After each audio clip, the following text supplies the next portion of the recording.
Hello and welcome to Working Scientist, a Nature Careers podcast. I'm Julie Gould. This is the 6th episode in a series on female scientists in Latin America.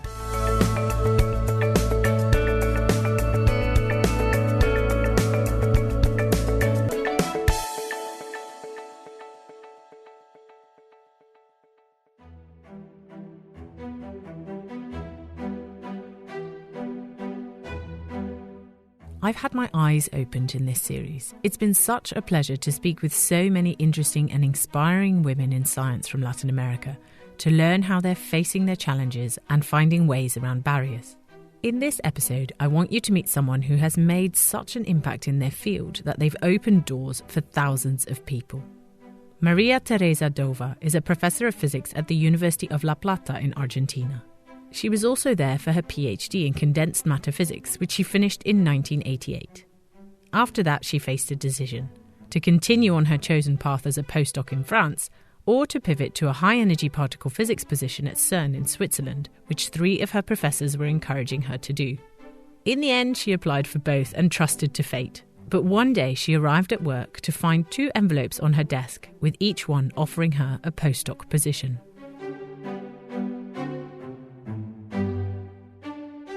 First you said, I'm going to leave it to fate to decide which one comes first, but in the end you had to make the decision. How did you make that decision? Like, how did you process that? It was a huge challenge because it was not my area, particle physics. I got a lot of support from these professors. They said, no, we can prepare you, you can do this, and then think about the future. Because, we have, here in Argentina, we have a long tradition of particle physics, but from the theoretical point of view. So we didn't have the experimental part. So he said, you could then, after, having this experience, you could create your own group in experimental high energy physics. And of course, we will be always supporting you and so on. So I thought, okay, why not? I started looking at all the experiments at CERN, and in particular, the experiment L3, that was where I work, one of the 4 experiments in the accelerator, the Large Electron Positron Collider. And then I said, this is what I want. So you were looking to travel abroad anyway, whether it was to Lyon or to Switzerland, to Geneva. But you also had a family, am I right? Yes. When I was between my, let's say, 20 and 30, I was like a storm. I wanted to do everything. And I had this idea, no, at 30, you are already old. You have to do everything before, these kind of crazy ideas. And then, I met this wonderful guy who helped me a lot and supported me a lot. And really, he knew what I wanted for my career, and he helped me also to do what I wanted to achieve. So yes, we went, the whole family with these 2 kids, to Geneva. So I was working at CERN, and he was doing the things at home, taking the kids to school and so on. Okay, that can't have been easy to uproot your entire family Yes. from Latin America to Europe, because you're not just the fact that you're moving a whole family, but the language is different, the cultures are different, Yes, it was more difficult for us than for the kids. I think that 2 months after we arrived, my son was already speaking French, as if he had done that for the entire life, because kids are amazing in that sense. They have this facility to accommodate to new situations. And absolutely, kids are very adaptable. It was a challenge for the whole family, and it was a challenge for me because I was new in the field, and really I wanted to show that even though I was a woman from Latin America, I was able to do any kind of analysis, and that my production would be the same as a man from the global north, So I work a lot. because at the beginning, I was a woman from Latin America, from Argentina. But then, my colleagues, I think they realized that my education was really at the highest level. So I think that after 2-3 months that were very, very difficult, because I was trying to accommodate everything, family, work, a new subject, and very demanding. But after 3 months, I was part of the team and I was contributing at the same level as anyone else. And did you feel any pressure for the fact that you were the first Latin American woman on the team? I was the only Latin American person in the whole collaboration. So I was really a singularity there.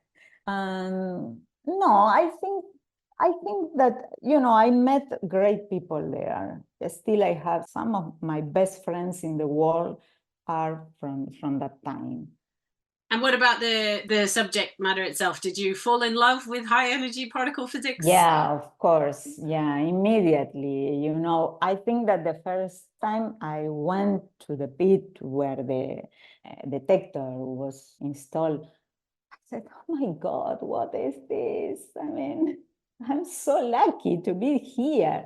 Because, I was born in a very small town in province of Buenos Aires. So I couldn't imagine that coming from this small town, I was there in the best laboratory in high energy physics in the world, and that I was part of that. So it was really a dream comes true. That's wonderful. So how long did you stay there for? More or less 2.5 years or so. So after that, I returned to Argentina, and I wanted to be professor here because it was a way also to give back to my university the education that was, at the highest level in the world. I realized when I was with people from Harvard, from Oxford, and from the best universities in the world. So I got a position as a professor here at the University of La Plata, and I started the experimental high energy group. That was all according to the plan. Yeah. So the thing is that, it's not easy to start from scratch, because you need to encourage students to start with you, to get funds. Always, this is the most difficult part in my country, to convince the authorities in science and technology that what you are doing is really, it's very good for the country, and that you deserve those funds because it's a good idea, it's a good project. And also at that time, there was in the community this idea that we could build a cosmic ray observatory here in Argentina. And then I thought, okay, I changed already once from condensed matter to high energy physics, and this is more or less in the interface between high energy physics and astroparticle physics. Why not? I received the visit of Jim Cronin, the Nobel Prize, and one of the founder of the Piroche Observatory here in La Plata. And he brought forward a proposal for us to join in the project, this new collaboration. And also he offered me to lead one of the groups, a very important group in charge of the simulations. And that was very important because with that group, somehow we have the challenge to define this new instrument to detect cosmic ray particles. So I thought, oh my God, so many new things, and again, challenge. But who would say no to Jim Cronin, I mean, his enthusiasm was really contagious. So it was impossible to say no to him. So I started again a new subject. And it was also great because then my group joined the Piroche Observatory. And I also helped defining all the scientific analysis and the scientific part of all the groups in Argentina. And after a while, I was elected chair of the collaboration board at the Piaget Observatory and then re-elected for a second term. So I contributed a lot and I enjoy a lot. I think that also working with Jim Cronin was one of the highest honors in my professional career. From there, Maria Teresa got involved in conversations about CERN's Large Hadron Collider and the ATLAS collaboration, one of the largest collaborative efforts ever attempted in science, and with a particular focus on putting an Argentinian stamp on things. But to do that, she needed to get financial support from Argentina. At that time, I was really lucky because the president of the founding agency was a scientist who understood my idea. He understood immediately how important it would be for Argentina to be part of this, because, you know, we could have many returns. This would give the opportunity to young students, young researchers to work at the frontier of knowledge, you know, with the possibility of extraordinary discoveries, but also developing new technologies. So he understood and he said, I think we have to do this. But if you are in Argentina, in the southern town, in the collaboration at the moment, it's very difficult. You need a huge amount of money for the mobility and to send the students, and for the students to be there. It's very important because of the visibility, because I always have great students, but it's important if people know them. So it's important for them to have visibility, to be there. So that was really a problem. But then something happened again. And that was that the European Union opened a call for a project for mobility between Latin America and Europe. Fantastic, really fantastic. So Luciano Maiani, former director of CERN laboratory, he said, we have to do this. And he called me and people from Chile and from Brazil and from Mexico. And we wrote a proposal and we got the money. So that was wonderful. That was fantastic, because without that, I'm not sure that we could have such an impact in the collaboration.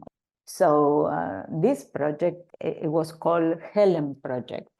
And then we got a second project that was called ePlanet.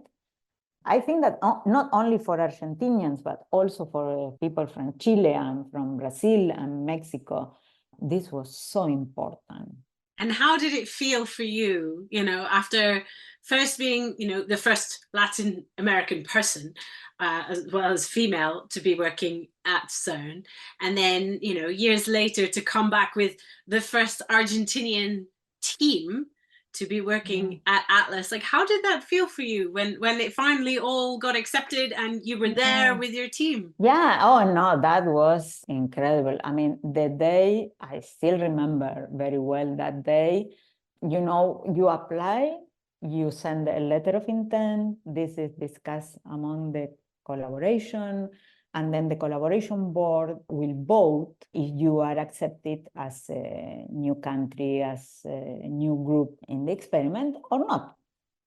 So you have to wait outside while they are discussing. And so the meeting, the collaboration board meeting, was in the main auditorium at CERN.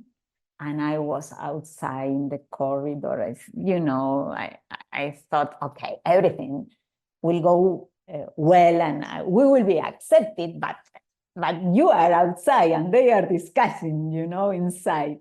And at a certain moment, Peter Jenny opened the door and he called me, and now I will cry, you know, because I remember that was incredible, because everybody was in a round of applause and welcome to the collaboration. It was one of those moments, a very important moment. So, you know, I thought, okay, now Argentina is in.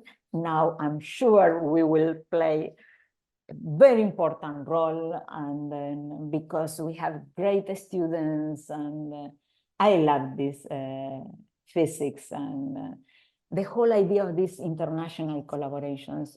You know, Argentina, because of this, is part of the largest collaboration, international collaboration in the world.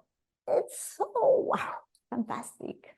I know you were just talking about the moment when you found out that you were accepted onto the Atlas collaboration as a team from Argentina. Reflecting on that part of your career, how does that feel for you to have started something like this? I don't know why, how to say, it was like a train, you know, going and hurtling forward to the finish line. I don't know, even without track sometimes. So I knew I wanted to give these possibilities to the new generations, because I think this is the most important part. You know, one day I will not be here, but they will be around. They will be also working in these huge collaborations. And then, I don't know, FCC, you know, we have a future, amazing future in high energy physics. And I feel like I open the doors and they will do the rest. So it's my legacy somehow to the younger generations. And I never thought much about that. It was a project and then a new project and then some idea and something that was in the atmosphere, like this cosmic ray observatory that would be built in my country. And then, you know, this possibility to join Atlas. And then, you know, I'm always thinking, okay, what could be next? I want to ask you, you've mentioned already in our conversation that in your other challenges and you know, roads to the dreams that have come true, that you spent a lot of time knocking on doors and trying to find ways to make them happen. And you said, I think you said the phrase was, you know, I might have had some successes, but there are also a lot of things that didn't work and that didn't happen.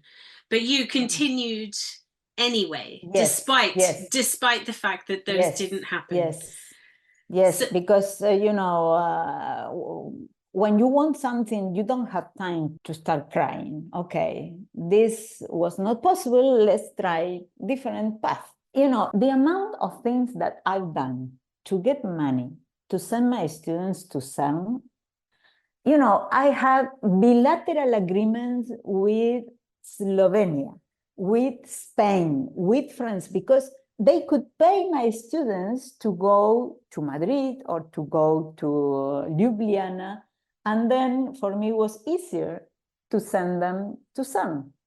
So I have to write all those proposals. And of course, we have to do something for this common project. So I have colleagues all over the world. I know that, as you've mentioned as well, that the political challenges in Argentina are making it very difficult for scientists, not just in physics, but, you know, across the board, to continue with their work, to continue with their research. But I believe that there's something in you, something in your spirit, and the way that you continue no matter what, and you continue knocking on doors no matter what, that I think is so wonderful. So I wondered if you could share some advice for other scientists across Latin America and in Argentina who are maybe facing challenges, barriers, closed doors, anything like that. Like, how do you advise them to keep going and to keep trying no matter what? You need a dream. You need to be determined to achieve that. And then just try and explain that what you want to do is important for the future generations, it's important for the country, because as Bernardo Husey used to say, Bernardo Husey was the first president of the National Research Council, CONICET.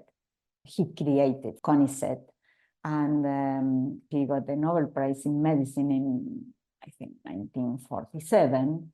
And he said, science is not expensive. Expensive is ignorance. And I use that, and we use that, because it's really what you have to say to the people in the government. That's what you have to say. You have to convince them that your project is very important for the country.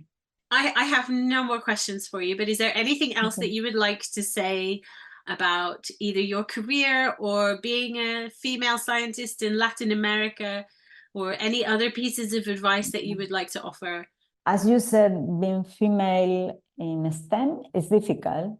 I think that, well, at the moment, the situation is difficult in Argentina for science, for the whole community, not only for female.